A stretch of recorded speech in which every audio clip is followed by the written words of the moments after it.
말씀 보겠습니다. 오늘 말씀은 로마서 3장 9절로 20절까지 말씀입니다. 로마서 3장 9절로 20절까지 말씀 같이 보겠습니다.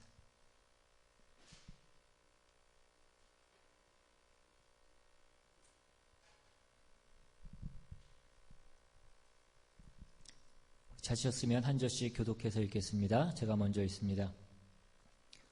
그러면 어떠하냐? 우리는 나으냐? 결코 아니라 유대인이나 헬라인이나 다 죄 아래에 있다고 우리가 이미 선언하였느니라. 깨닫는 자도 없고 하나님을 찾는 자도 없고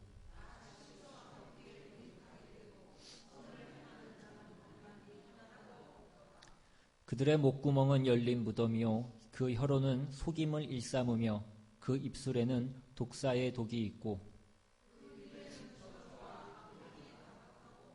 그 발은 피 흘리는 데 빠른지라. 평강의 길을 알지 못하였고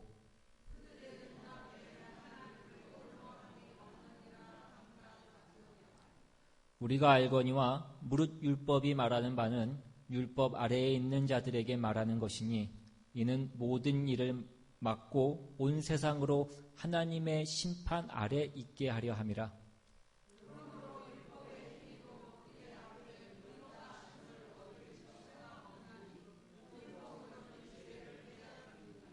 아멘. 예. 여러분 잘 아시는 그 일명 오마의 현인이라고 불리는 그 투자의 귀재인 워렌 버핏과 함께 또 그에게 약간 가려져서 이인자로 불려지고 있지만 그 버크셔에서의 부회장인 그 찰리 멍거라는 사람이 있는데 이 사람이 굉장히 독특한 그런 사고 체계를 가지고 있다라고 그렇게 얘기된 것을 제가 들은 적이 있습니다. 그러니까 이 사람이 어떤 기업의 가치를 이렇게 평가할 때에 그 기업이 얼마나 규모가 큰지 알고 싶을 때에 먼저 그 사람이 생각하는 것은 이 기업이 망하게 됐을 때, 파산하게 됐을 때 어떤 결과가 있게 될 것인가 그것을 먼저 이 사람은 생각한다라고 그렇게 얘기를 하는 것을 보았습니다. 그러니까 채우는 것보다는 비우는 것에 더 몰입을 하고 행복을 알기 위해서는 불행해지는 것부터 먼저 알아야 된다라는 것입니다. 그것이 이 사람이 어떤 구축한 어떤 거꾸로 생각하는 그런 사고법이라고 얘기합니다. 지금 사도 바울이 복음에 대한 논증을 하고 있는데 이 복음에 대한 이 사도 바울의 논증이 마치 그와 같습니다. 이제 로마서를 시작하면서 사도 바울이 그 복음을 선포하고 그 복음을 선포하고 나서 이 복음이 왜 필요한지를 모든 사람들에게 설명하고 설득하기 위해서 왜 인간이 죄인이고 왜 인간이 하나님의 심판 아래 진노 아래 있게 되었는지를 계속해서 말씀하고 있는 것입니다. 그러니까 이 인간의 죄인됨과 이 인간이 하나님의 진노 아래에 있다라는 어떤 그 인간의 상황과 그 인간의 자리에 대해서 제대로 이해를 하지 못하게 되면 이 복음의 필요성이나 어떤 우리가 구원을 얻은 그 구원의 감격이 그 빛이 발할 수밖에 없기 때문에 그렇습니다. 그래서 로마서 시작을 하고 나서 우리가 본 바와 같이 로마서 1장 18절부터 오늘 본문에 이르기까지 이 긴 내용을 할애해서 사도 바울이 계속해서 인간이 어떻게 죄인인가 하는 것을 계속해서 증명하고 우리에게 말씀을 하고 있습니다.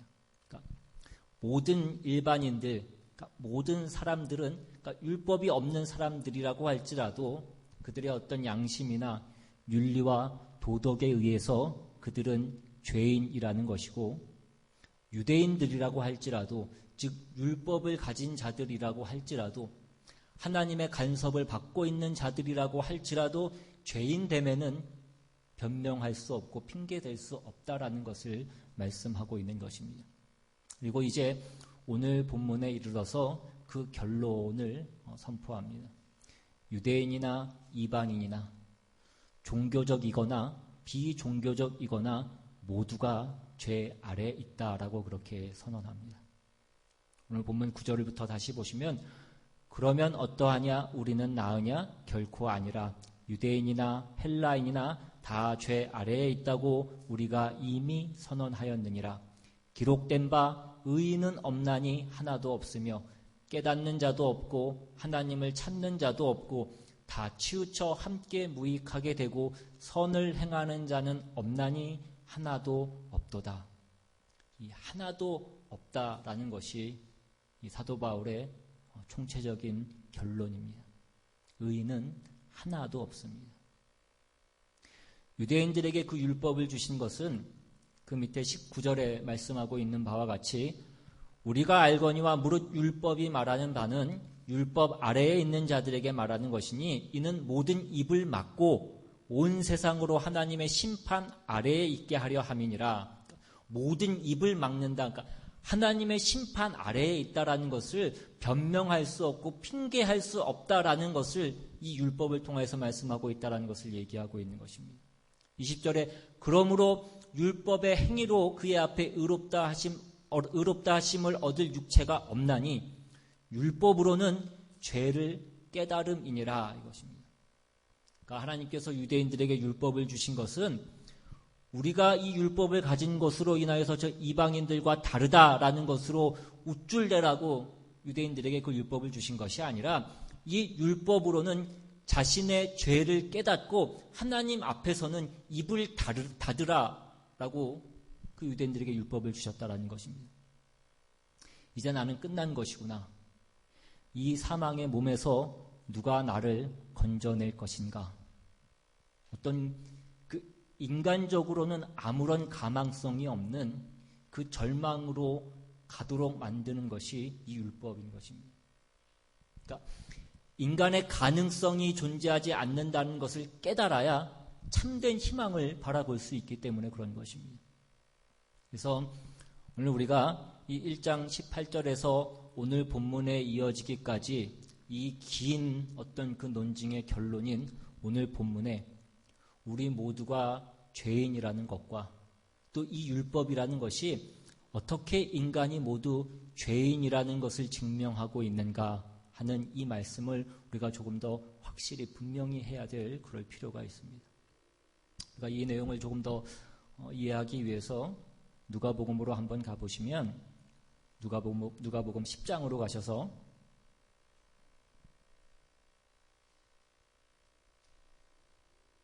누가복음 10장 25절 이하에 어떤 율법교사가 일어나 예수를 시험하여 이르되 선생님 내가 무엇을 하여야 영생을 얻으리이까? 예수께서 이르시되 율법에 무엇이라 기록되었으며 네가 어떻게 읽느냐? 대답하여 이르되 내 마음을 다하며 목숨을 다하며 힘을 다하며 뜻을 다하여 주 너의 하나님을 사랑하고 또한 내 이웃을 내 자신같이 사랑하라 하였나이다. 지금 여기서 말씀하는 것이 율법의 핵심입니다. 이스라엘 백성들에게 율법을 주신 가장 중요한 내용은 하나님을 사랑할 것과 이웃을 사랑할 것입니다. 마음을 다하고 목숨을 다하고 뜻을 다하고 힘을 다하여 하나님을 사랑하라는 것이고 이웃을 사랑해야 된다라는 것이 율법이 가지고 있는 본질이고 율법의 정신인 것입니다. 이어지는 28절에 예수께서 이르시되 네 답이 옳도다. 이를 행하라. 그러면 살리라 하시니 사람이 자기를 옳게 보이려고 예수께 여짜오되 그러면 내 이웃이 누구니까?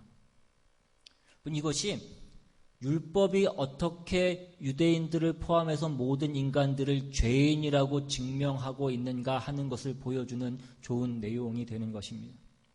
율법 교사가 와서 예수님께 물었습니다. 무엇을 해야지 영생을 얻을 수 있습니까? 주님께서 율법에 무엇이라고 기록되었으며 너는 그것을 어떻게 보느냐라고 그렇게 묻습니다. 그러자 이 율법 교사가 율법의 가장 중요한 내용은 하나님을 사랑하라는 것이요 또 이웃을 사랑하라는 것입니다. 주님께서 그러면 가서 네가 그와 같이 행하라 라고 그렇게 말씀합니다. 그러자 이 율법 교사가 거기서 예수님께 뭐라고 질문을 하냐면 그러면 내 이웃이 누구니까 라고 그렇게 묻습니다. 여러분, 이 질문이 굉장히 중요한 질문입니다. 지금 이 율법교사는 내가 하나님을 사랑하고 있습니다. 하나님은 분명히 한 분이시니까 내가 그 하나님이 누군지를 알고 내가 그 하나님을 분명하게 사랑하고 있고 내가 그 하나님께 충성하면 됩니다. 그런데 이웃을 내 몸과 같이 사랑하라라고 하는데 그 이웃을 내 몸과 같이 사랑하라고 할 때에 그 이웃이 어디까지이냐라는 것을 지금 묻고 있는 것입니다. 그러니까 내가 내 이웃을 사랑할 마음과 어떤 의욕이 있고 준비가 되어 있다라고 얘기합니다. 근데 내가 어디까지 그 사랑을 행해야 되느냐라는 것을 묻는 것입니다. 예를 들어서 우리가 일반적으로 얘기할 때 가장 먼 친척을 얘기할 때 사준의 8초원을 얘기합니다. 사준의 8촌까지입니까? 내가 사랑을 행해야 될 그 대상이, 그 이웃이. 아니면 뭐 우리 동네에 있는 사람까지 내가 그 사랑을 행해야 됩니까? 아니면 이웃 동네까지 행해야 됩니까? 지금 그것을 묻고 있는 것입니다. 어디까지 내가 그 사랑을 행해야 될, 사랑을 책임져야 될 그 범위입니까? 라는 것을 지금 이 율법교사가 주님께 묻는 것입니다. 그러자 주님께서 우리가 잘 아는 그 소위 선한 사마리아인의 비유라고 하는 그 비유를 그 율법교사에게 말씀하십니다. 그 비유가 30절부터 나오는데 예수께서 대답하여 이르시되 어떤 사람이 예루살렘에서 여리고로 내려가다가 강도를 만나매 강도들이 그 옷을 벗기고 때려 거의 죽은 것을 버리고 갔더라. 마침 한 제사장이 그 길로 내려가다가 그를 보고 피하여 지나가고 또 이와 같이 한 레위인도 그곳에 이르러 그를 보고 피하여 지나가되 어떤 사마리아 사람은 여행하는 중 거기 이르러 그를 보고 불쌍히 여겨 가까이 가서 기름과 포도주를 그 상처에 붓고 싸매고 자기 짐승에 태워 주막으로 데리고 가서 돌보아 주니라. 그 이튿날 그가 주막 주인에게 데나리온 2를 내어주며 이르되 이 사람을 돌보아 주라. 비용이 더 들면 내가 돌아올 때에 갚으리라 하였으니 내 생각에는 이 세 사람 중에 누가 강도 만난 자의 이웃이 되겠느냐. 어떤 사람이 예루살렘에서 여리고로 내려가다가 강도를 만나서 거의 죽게 됐습니다. 그런데 그 강도 만난 사람을 제사장이 지나가다가 보았지만 그냥 지나갔고 레위인도 그냥 그를 지나쳐갑니다. 사마리아인이 그것을 보고 그를 구해줬다라는 것입니다. 지금 이 비유는 그 율법교사가 예수님께 한 질문에 대한 답을 주시기 위해서 예수님께서 지금 이 비유를 그 율법교사에게 하신 것입니다. 율법교사의 질문이 무엇이었습니까? 내가 무엇을 행해야 영생을 얻겠습니까? 율법에 적힌 대로 해라. 율법에 뭐라고 되어 있느냐? 하나님을 사랑할 것이요 이웃을 사랑하라라고 그렇게 되어 있습니다. 그러면 네가 가서 그렇게 행해라 이것입니다. 그런데 그러면 어디까지가 내 이웃이니까? 라는 그 질문에 지금 예수님께서 그 답을 주기 위해서 이 비유를 주시는 것입니다. 어디까지가 내가 사랑을 행해야 될 그 이웃입니까? 그 질문에 예수님께서 답을 주시는 것입니다. 제사장도 그냥 지나갔고 레위인도 그냥 지나갔고 사마리아인이 지나가다가 그를 구해줬다 이것입니다. 그러면서 예수님께서 36절에 내 생각에는 이 세 사람 중에 누가 강도 만난 자의 이웃이 되겠느냐라고 그렇게 말씀하십니다. 37절에 이르되 자비를 베푼 자니이다. 예수께서 이르시되 가서 너도 이와 같이 하라 하시니라. 다시 이 율법교사의 원래 질문은 무엇이었습니까? 무엇을 행해야 내가 영생을 얻을 수 있습니까? 율법대로 해라. 율법의 내용이 무엇이냐? 율법의 핵심이 무엇이냐? 하나님을 사랑하라는 것이요 이웃을 사랑하라는 것입니다. 그러면 그렇게 해라. 내 이웃이 어디까지입니까? 그러자 예수님께서 이 사마리아인의 비유를 베푸시고 답을 뭐라고 주시고 있냐면 누가 강도 만난 자의 이웃이 되겠느냐라고 그렇게 말씀하십니다. 그러니까 다시 얘기하면 이 강도 만난 사람이 볼 때에 누가 이웃이겠느냐라는 것을 예수님께서 말씀하는 것입니다. 그러니까 주님이 지금 이 비유를 그 율법교사에게 주시면서 말씀하려고 하시는 것은 도움을 필요로 하는 사람 쪽에서 그 이웃을 정하는 것이지 도움을 주는 쪽에서 이웃을 정하는 것이 아니라는 것을 말씀하고 있는 것입니다. 무슨 얘기인지 이해가 되시나요? 전에도 한번 말씀을 드렸던 적이 있었던 것 같은데 여전히 같은 표정을 짓고 계셔서 그러니까 도움이라고 하는 것은 그것을 필요로 하는 쪽에서 그 도움을 요청하는 것이고 그 도움을 요청하는 권리가 있는 것이지 도움을 주는 쪽에서 그 도움을 정하는 권리가 있지 않다라는 것입니다. 그러니까 도움을 주는 쪽에서 그 도움을 주는 것을 정하는 그 권리를 가지게 되면 그건 이미 도움이 아니라는 것입니다. 그러니까 도움을 주는 쪽에서 내가 누구를 도와줄지 그것을 정하게 되면 그것은 생색이지 도움이 아니라는 것입니다. 제가 여기 골든게이트 신학교 다닐 때에 하루는 여기 남침내교 국내 선교부가 남침내교의 선교부가 두 개가 있는데 IMB는 국제 선교부고 그 NAMB라고 해서 이 국내 선교부 미주 선교부가 따로 있습니다. 이 미주 선교부는 이제 국내에 뭐 미자립 교회라든지 교회를 개척하는 그런 것들을 후원하는 그런 일들을 하는데 하루는 이 NAMB에서 학교에 와서 이제 교회 개척 프로그램을 후원하는 어떤 그 프로그램을 소개하고 홍보하기 위해서 학교에 온 적이 있었습니다. 근데 이제 교회를 개척하게 되면 뭐 이러저러한 이제 재정적 어떤 그런 지원을 해주는 것들을 얘기하는 것인데 그냥 해주는 것이 아니라 거기에는 조건이 있었습니다. 조건이 무엇이냐면 제가 뭐 정확하게 지금 기억나지 않지만 제 기억으로는 일단 교인 수가 재적 등록 교인 수가 35명인가 이상이 되어야 됩니다. 그리고 일정 기간 안에 또 얼마 이상이 성장을 해야지 그 다음에 계속해서 그 지원되는 것이 연장이 되는 어떤 그런 내용의 프로그램이었습니다. 그 얘기를 듣고 제가 속으로 겉으로는 물론 얘기하지 않았지만 속으로 아니 그 정도가 되면 내가 뭐하러 도움을 받고 도움을 요청하고 그 정도가 안 되니까 도움이 필요한 것이지.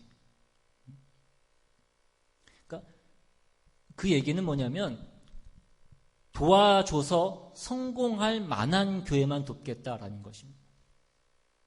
그러니까 물론 그게 어떤 다 헌금이고 소중한 돈이니까 어떤 효율성이나 생산성으로 따져볼 때에는 그 돈이 그렇게 쓰여져서 어떤 열매를 거둘 수 있는 곳에 사용되어진다라고 생각을 하면 그것이 그렇게 생각되어질 수도 있습니다. 그러나 오늘 지금 주님께서 말씀하시는 대로 하자면 그것은 돕는 것이 아니라라는 것입니다. 자기가 도와줘서 생색이 날 만한 대회만 돕겠다라는 것과 마찬가지라는 것입니다. 우리가 흔히 장학금 줄 때도 우리는 어떻게 생각합니까? 공부 잘하는 학생에게 장학금을 줘야 된다라고 그렇게 생각을 합니다. 내가 장학금을 주면 이 학생이 틀림없이 나중에 성공할 사람이니까 지금 내가 돈을 대줘서 이 사람이 성공했을 때 이 사람의 성공은 내 돈 덕분이다 라고 그렇게 생색을 낼 수 있는 그러니까 그것은 도움이 아니라 일종의 투자와 마찬가지인 것입니다. 지금 율법이 얘기하는 내 이웃을 내 몸같이 사랑하라 라는 내용 속에는 바로 그것 도움이 자기 생색이 되어서는 안 된다라는 것입니다. 율법의 본질, 율법의 핵심은 뭐냐면 하나님을 사랑하고 이웃을 사랑하는 것이 자기 치장이 되어서는 안 된다라는 것이 가장 기본적인 기초의 원리로 되어 있는 것입니다. 그래서 이와 같은 내용들을 로마서에서는 뭐라고 말씀하고 있냐면 로마서 5장으로 한번 가셔서 로마서 5장 6절 이하에 보시면 우리가 아직 연약할 때에 기약대로 그리스도께서 경건하지 않은 자를 위하여 죽으셨도다. 의인을 위하여 죽는 자가 쉽지 않고 선인을 위하여 용감히 죽는 자가 혹 있거니와 우리가 아직 죄인 되었을 때에 그리스도께서 우리를 위하여 죽으심으로 하나님께서 우리에 대한 자기의 사랑을 확증하셨느니라 이것입니다. 그건 사랑이 뭐라고 말씀하고 있습니까? 의인을 위하여 죽는 자가 거의 없습니다. 의로운 사람을 위하여 죽는 자가 거의 없고 선한 사람을 위하여 죽는 자가 혹 있을지 모르지만 악한 자를 위하여서 죽는 사람은 없다 이것입니다. 그렇지 않습니까? 네. 자식을 위하여서 죽는 부모는 있을 수 있지만 악당을 위해서 죽는 사람은 없다고요. 그러나 우리가 아직 죄인 되었을 때에 그리스도께서 우리를 위하여 죽으셨다라고 이렇게 말씀합니다. 악한 자를 위하여서 죽으십니다. 하나님께 대하여 죄 지은 자를 위해서 주님께서 죽으셨다 이것입니다. 우리는 우리한테 죄 지은 사람들을 용서하고 복수하지 않는 것만 해도 대단한 일일 것입니다. 그런데 그를 위해서 내가 뭔가를 대신 희생해야 된다는 것은 말도 되지 않는 일이다 이것입니다. 그런데 율법이 요구하는 기준은 거기까지다 이것입니다. 율법에 뭐라고 기록되어 있느냐? 내 마음을 다하고 목숨을 다하고 뜻을 다하고 힘을 다하여 주 하나님을 사랑하고 또한 내 이웃을 내 자신같이 사랑하라 하였으니 이것이 온 율법과 선지자의 강령이라고 그렇게 얘기합니다. 이것이 율법이 요구하는 기준이라고요. 그러니까 성경이 얘기하는 그 죄인이라는 것은 무엇을 기준으로 해서 우리를 죄인이라고 그렇게 얘기하고 있냐면 무슨 도덕이나 윤리나 어떤 양심 정도로 얘기하는 것이 아니라 하나님이 요구하시는 그 수준에서 부족한 것, 모자란 것을 죄라고 그러고 그것을 죄인이라고 그렇게 얘기를 하는 것입니다. 율법이 왜 우리를 다 죄 아래에 가두고 율법이 등장해서 우리가 죄인이라는 것을 증명하고 있냐면 율법이 요구하는 기준이 바로 이것이기 때문에 그런 것입니다.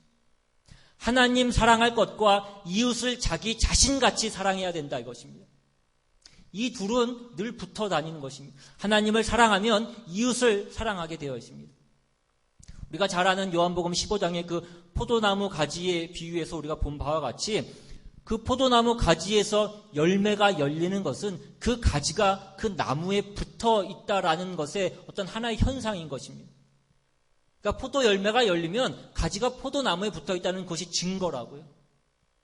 그러니까 우리가 하나님을 사랑하면 하나님과의 그 관계가 그래서 정상화되어 있으면 우리는 이웃을 사랑하게 되어 있다라는 것. 그것이 당연한 결과로 나타나게 되어 있다라는 것입니다.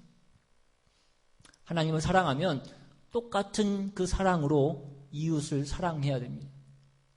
이것이 하나님이 우리를 만드신 어떤 그 수준이고 우리를 만드셨을 때 의도하셨던 어떤 그 목적이고 내용이라고요.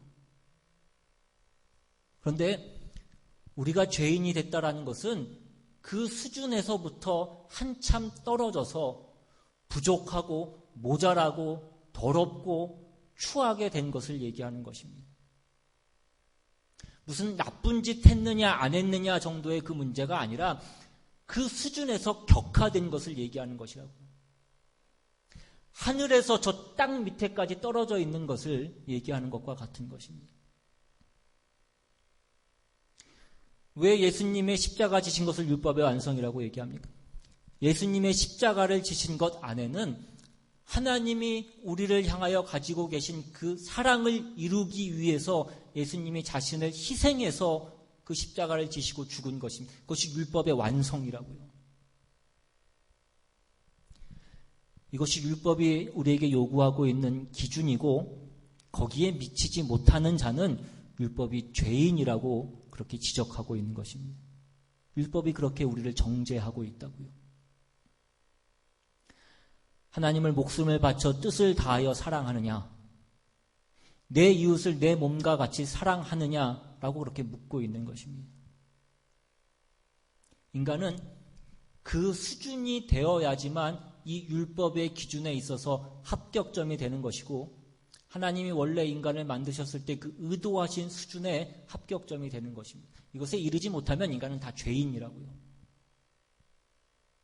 그래서 오늘 본문이 있는 로마서 3장으로 다시 돌아가셔서 오늘 본문 아래에 있는 그 23절에 보시면 뭐라고 기록되어 있냐면 모든 사람이 죄를 범하였음에 하나님의 영광에 이르지 못하더니 라고 말씀합니다.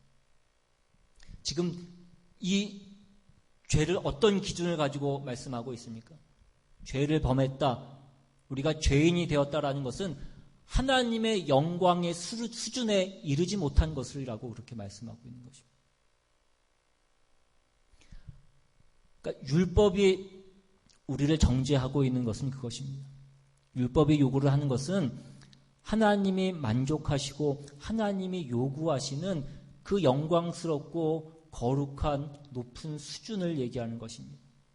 거기에 미치지 못하는 것이 인간의 현실이고 인간의 모습이라는 것입니다. 우리가 아까 누가복음 10장 그 사마리아인의 비유에서도 보았지만 인간은 그 율법마저도 어떻게 사용하고 있다라고 얘기하고 있습니까? 그 율법 교사가 예수님께 그 질문을 했을 때 뭐라고 이 성경에는 기록이 되어 있냐면 그 사람이 자기를 옳게 보이려고 예수님께 여짜오되 그러면 내 이웃이 누구니까? 자기를 옳게 보이기 위해서 이 사람이 예수님께 그 질문을 한 것입니다. 그러니까 지금 사람들은 이 유대인들은 율법을 행하는 것조차도 그것이 영광스러움에 가기 위한 것이 아니고 어떤 하나님을 찾고 이웃을 사랑하기 위해서 가는 것이 아니라 자기 치장으로 자기 생색으로 가고 있다는 것입니다. 하나님을 사랑하는 것이 나타나는 표인 가장 중요한 자기를 희생해서 이웃을 사랑하는 것으로 가지 않는다 이것입니다. 주님께서는 우리를 위해서 자기를 버리셨습니다. 그러나 어떤 인간이 남을 위해서 자기를 버리는 인간이 있냐 이것입니다.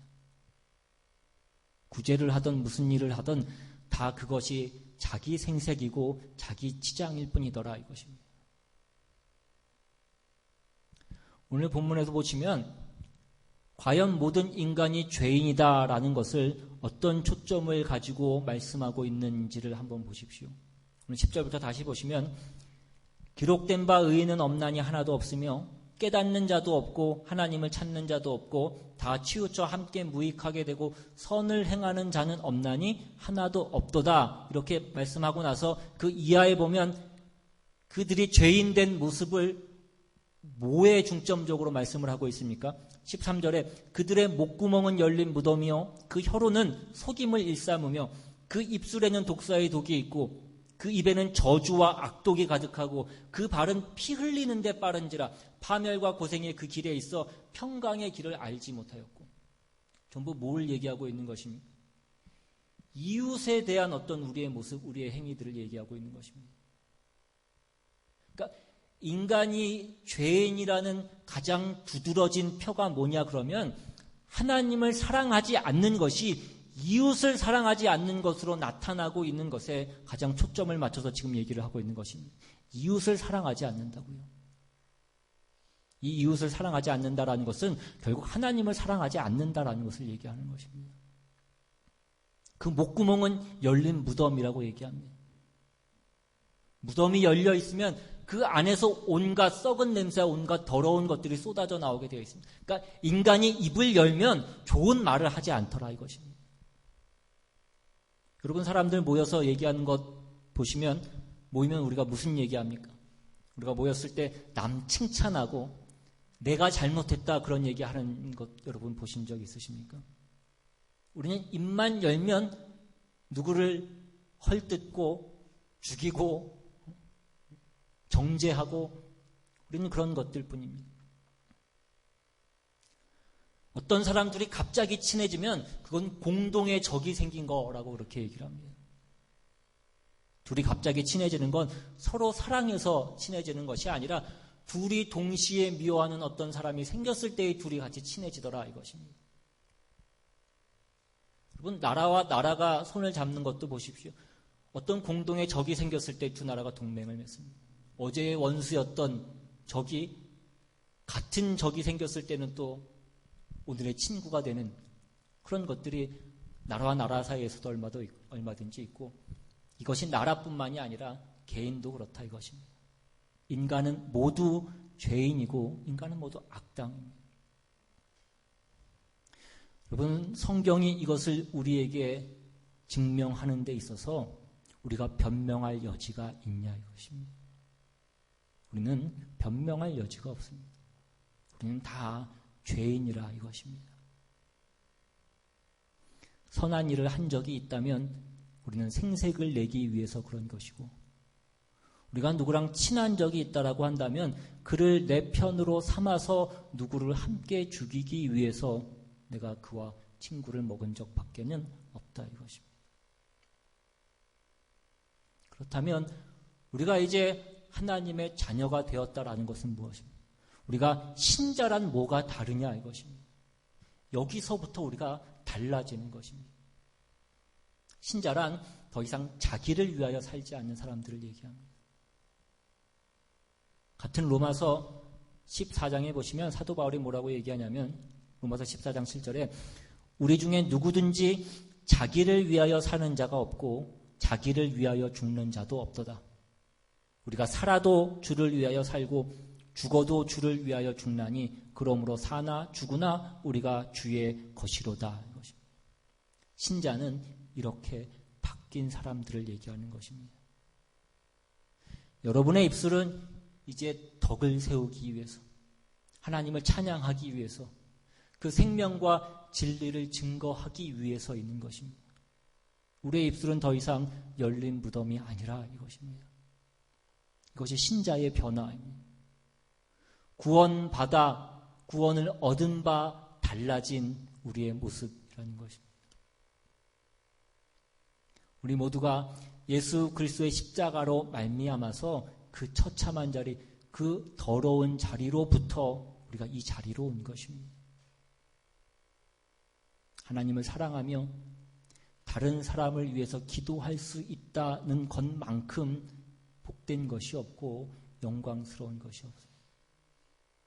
더 이상 남을 저주하지 않으며 남을 해하는 것으로 우리의 기쁨을 삼지 않으며 정말 하나님이 지으신 그 영광된 인간의 본연의 자리로 우리가 비로소 들어오게 되는 것입니다. 그 감사를 여러분들이 하실 줄 알아야 되고 그 기쁨을 여러분들이 누리실 줄 알아야 됩니다. 그 영광된 것을 여러분들이 스스로 파괴해서는 안 된다라는 것입니다. 여러분, 예수 믿지 않는 사람들의 모든 기쁨과 즐거움은 무엇입니까? 누구 못 되는 것 보는 것입니다. 그러나 우리는 더 이상 그렇지 않다 이것입니다. 우리는 남을 위해서 기도하며 안타까워하며 그리스도의 은혜와 사랑을 나누기 위해서 우리는 기꺼이 곤란을 당할 수 있으며 이 세상에서 환난을 기꺼이 감수할 수 있는 자가 된 것입니다. 여러분, 용서라는 것은 용서를 받지 못하면 알 수도 없고 할 수도 없는 것입니다. 용서를 안 하면 용서를 받지 않는, 우리가 주기도문에서만 얘기하는 것처럼 그 얘기가 우리가 용서를 안 하면 용서를 못 받는다라는 것이 아니라 용서를 받아본 사람만이 용서를 할 수 있는 것을 얘기하는 것입니다. 마찬가지로 사랑도 하나님과의 그 관계가 정상화되어 있어서 하나님의 그 사랑을 제대로 받아본 사람은 그 사랑을 할 수 있다라는 것입니다. 그래서 우리가 예수를 제대로 믿으려면, 우리의 신앙이 무엇인지를 제대로 알려면 우리는 이것부터 물어봐야 됩니다. 내가 내 이웃을 사랑하는가? 사람들은 내가 먼저 사랑한다라고 그렇게 생각하면 그것이 억울하게 느껴질 때가 많이 있습니다. 이것이 인간이 가진 어떤 비참함일 것입니다. 그러나 하나님은 우리를 사랑하시기 때문에 억울해하지 않으셨습니다.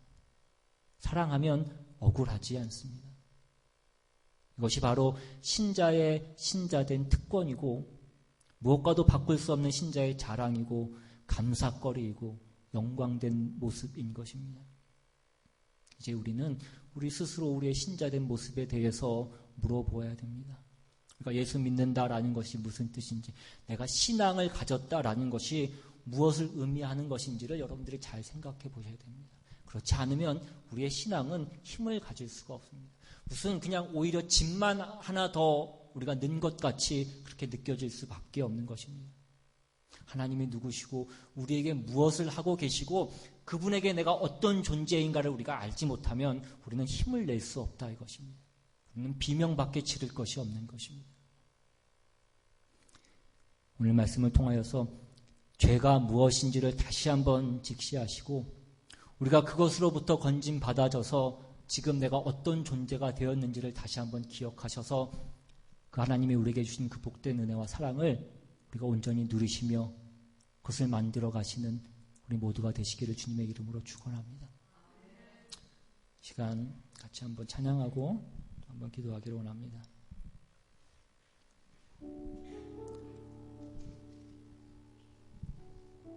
오늘 우리가 바라봐야 될 것이 무엇인지를 다시 한번 잘 생각해 볼 수 있기를 바랍니다. 내 안에 있는 것이 무엇이고 내가 무엇으로 근거해서 살아가고 있는지 오늘 내 입술이 무엇을 말하고 있는지 내 안에 정말 내 이웃을 향한 사랑이 있는지 그것을 통하여 내가 정말 하나님을 사랑하고 있는지 다시 한번 점검해 보실 수 있기를 바랍니다. 나의 영혼이